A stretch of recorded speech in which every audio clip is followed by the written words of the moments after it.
ഏറ്റവും സ്നേഹമുള്ളവരെ, നാം വീണ്ടും ഒരു നോൻപ് കാലത്തിലൂടെ കടന്നിരിക്കുകയാണല്ലോ.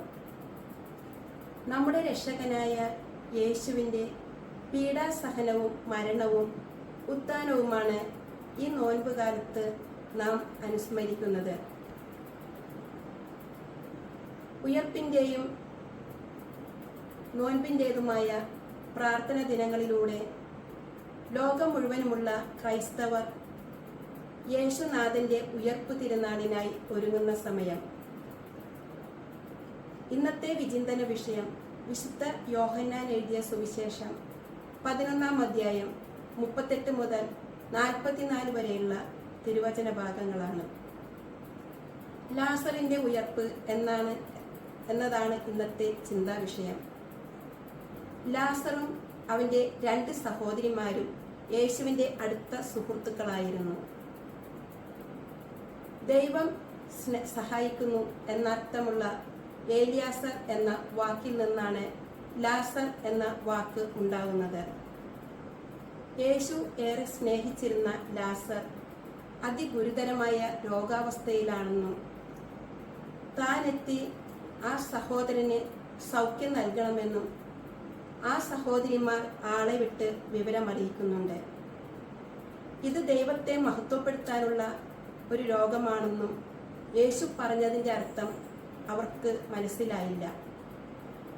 ലോകത്തിൽ നിത്യജീവൻ നൽകാനാണ് ഞാൻ വന്നിരിക്കുന്നതെന്ന് ലോകത്തോട് വിളംബരം ചെയ്യാനുള്ള ഒരവസരമായിട്ടാണ് യേശു അവിടെ 4 ദിവസം ചെലവഴിച്ചത്.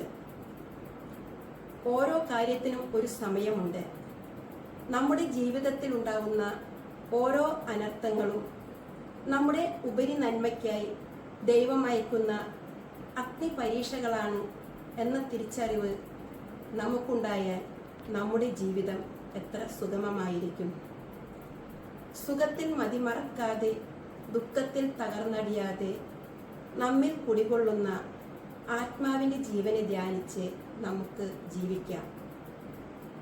പാവം വഴി മരിച്ചവരായിരുന്നിട്ടും ദൈവത്തിൻ്റെ കരുണാ കടാക്ഷത്താൽ അവിടുന്ന് ക്രിസ്തുവിനോട് കൂടെ നമ്മെയും ഉയർപ്പിക്കും. ഇതാണ് ഇന്ന് യേശു നമുക്ക് നൽകുന്ന പ്രത്യാശ.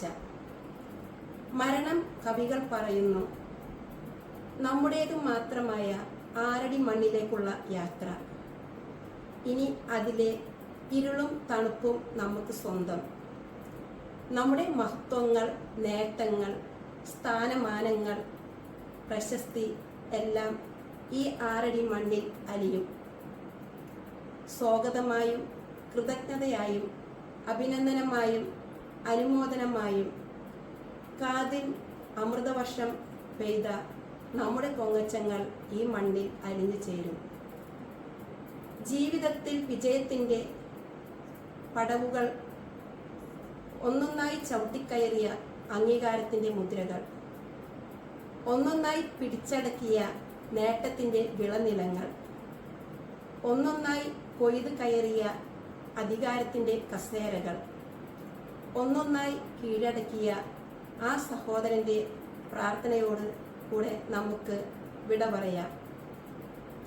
അതോടെ നാം പണിതുയർത്തിയ സൗധങ്ങളും സ്ഥാപനങ്ങളും നാം നേടിയ ട്രോഫികളും എഴുതി വാങ്ങിയ ആധാരങ്ങളും അവകാശ രേഖകളും ഇന്ന് അലമാരകളിൽ നിർവികാരമായിരിക്കും.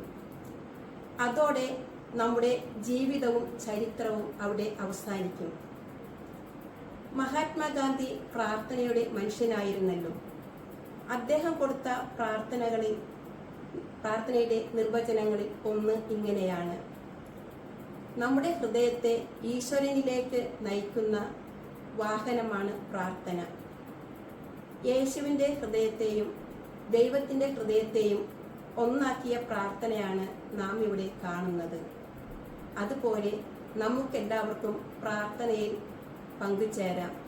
സർവശക്തനായ ദൈവം നമ്മെ അനുഗ്രഹിക്കട്ടെ എന്ന് പ്രാർത്ഥിച്ചുകൊണ്ട് ആശംസിച്ചുകൊണ്ട് നിർത്തുന്നു. നന്ദി, നമസ്കാരം.